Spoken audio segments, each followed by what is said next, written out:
I can't help but equate these movies to The Legend of Zelda, Ocarina of Time, well known to be the best game ever made, this grand adventure that everybody loves, and then it's like, how do we follow that up? So Majora's Mask comes out later, and they had to rush it, right? They only had a year to make it. Like the production problems they had on Quantum. And it's dark, and it's Link Dealing with what happened in the first game. In Ocarina of Time, Link is a child who sets off to save the land of Hyrule from the forces of evil. However, before he's able to do so, his spirit gets trapped in purgatory for 7 years. So essentially, when he awakens, he's a child living in an adult's body. Link then sets out to save the world and get the girl. But at the end, after his maturity has grown to match this adult appearance, Zelda sends him back in time so that at the outset of Majora's Mask, he's essentially an adult who now lives in a child's body. Unable to simply exist as a normal child, Link sets out on a new path of adventure, eventually landing in a new realm called Termina, which means the end of something. It literally means death, and he quickly realizes that this place has only 3 days before it will be destroyed by a falling moon that will crash into a place called Clocktown, a very visual metaphor for the end of time.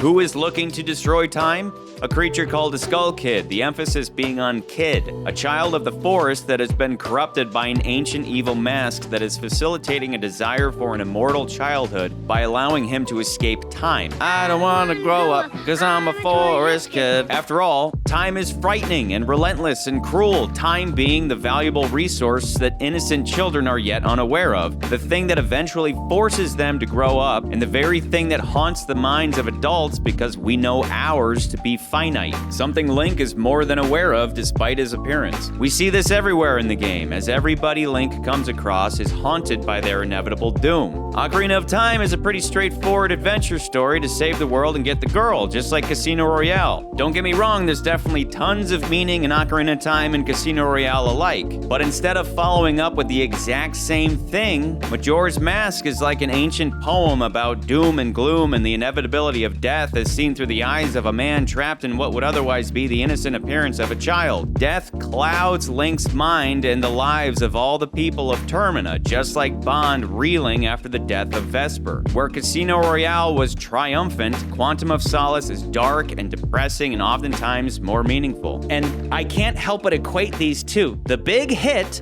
followed by the smaller but more dark, more meaningful tale that never outshines its predecessor, almost because it never could. So knowing that, they gave us something different. But it is that title. It's that small amount of comfort following that horrible thing that happened at the end of the big successful adventure. I've always equated these two, and there are some people who are like, I kind of like Majora's Mask more than Ocarina of Time. I'm sorry. It means more. And some people are like, I don't like it. It's dark and scary and weird. That's what I like about it, is that it's dark and scary and weird, and it's Bond dealing with the fallout. And on top of that, it has those real world issues that I don't think are difficult to follow. And I think that they're just more grown up. And this is another cup of tea argument. Do you like the guy who wants to blow up the world so the whole world will be water world and we all live under the sea because he's crazy? That's Lord of the Rings.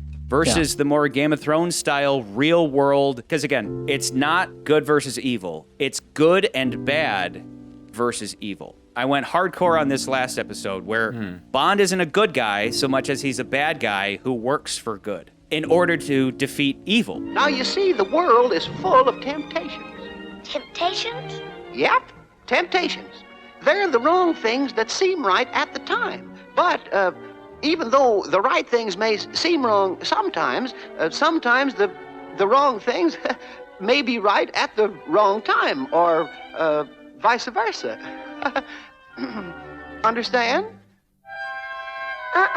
We need bad guys to do bad things to bad people for the sake of goodness, but Quantum is plain evil because it is self-serving and just power-hungry and leans on corruption to do its bidding. You should know something about me and the people I work with. We deal with the left or the right, with dictators or liberators. Not for the sake of everybody, but for the sake of itself. The world's running out of oil, Em. The Russians aren't playing ball. The Americans and Chinese are dividing up what's left. Right or wrong doesn't come into it. Regimes change once a week down here.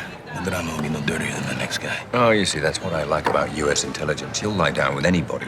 Including you, brother. Including you. As opposed to a government doing bad things for the sake of its people. Those are two different things. Or even like, I know either of you would kill for your families. I certainly would fucking kill for my family. Does that make me evil? If you think so, fuck you. You know, I'll kill you too. So as one gets older, the villains and the heroes get all mixed up, just like Mathis says. But I guess when one's young, it seems very easy to distinguish between right and wrong. But as one gets older, it becomes more difficult. The villains and the heroes get all mixed up. That's great. That's more grown up. That's how good versus evil becomes good versus sympathetic bad guy, right? So you have a million quotes here. You know who Green is and you want to put us in bed with him. You aren't kidding, right? Yeah, you're right. We should just deal with nice people. Say Green is a villain. If we refuse to do business with villains, we'd have almost no one to trade with. You can't tell your friends from your enemies. It's time to go. The greatest speech ever given with this flavor is from Team America World Police. The dicks assholes speech. Pussies don't like dicks because pussies get by dicks. But dicks also assholes. Assholes that just want to shit on everything. Pussies may think they can deal with assholes their way, but the only thing that can an asshole is a dick. With some balls. The problem with dicks is that sometimes they too much. Or when it isn't appropriate. And it takes a pussy to show them that. But sometimes pussies can be so full of shit that they become assholes themselves. Because pussies are only 1.5 inches away from assholes. I don't know much in this crazy, crazy world. But I do know that if you don't let us this asshole, we are gonna have our dicks and our pussies all covered in shit.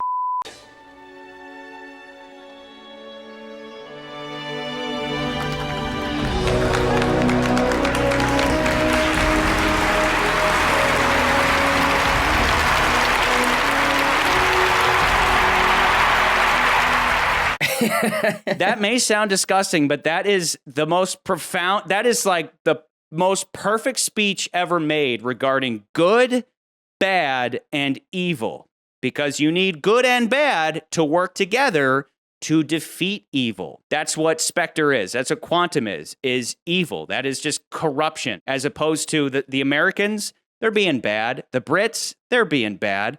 And then Bond is being bad. They're all looking out for themselves. And that's where it's so much more complex than just the good versus evil of the days of, not even Moonraker. Moonraker was in the same vein, but like Spy Who Loved Me, Tomorrow Never Dies, just this guy's bad because he's bad.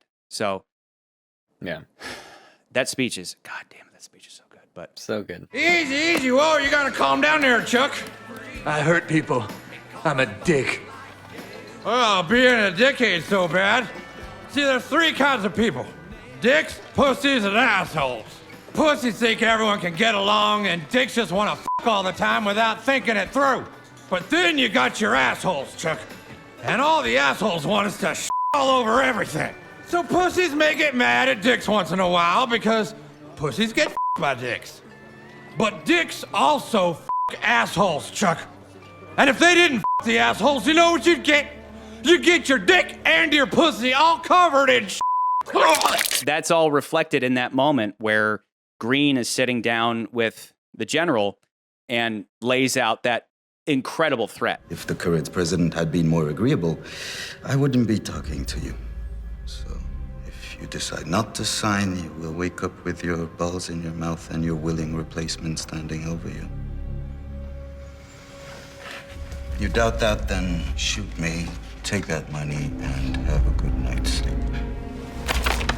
This is how power works. This is precisely what corruption is. Those with power give those under them just a little power so long as they do their bidding. If they refuse, if that person decides to do the right thing, they are easily removed and replaced with someone willing to do whatever it takes to stay in favor of those who have power so they can have just a little for themselves. This is also reflected in the moment when the South American section chief says, I need to know you're on the team, Felix. I need to know you value your career. Notice he says career and not country. The emphasis, of course, being that both instances play to the individual's selfishness, right? This is also how celebrity culture works. Say the words we want you to say, believe the things we want you to believe, spread the beliefs we want you to spread, or we'll replace you with the other millions of people that want fame and fortune and are willing to do whatever it takes to get it. They'll do it. I'm going to school. School? Ah, yes. Then you haven't heard of the easy road to success.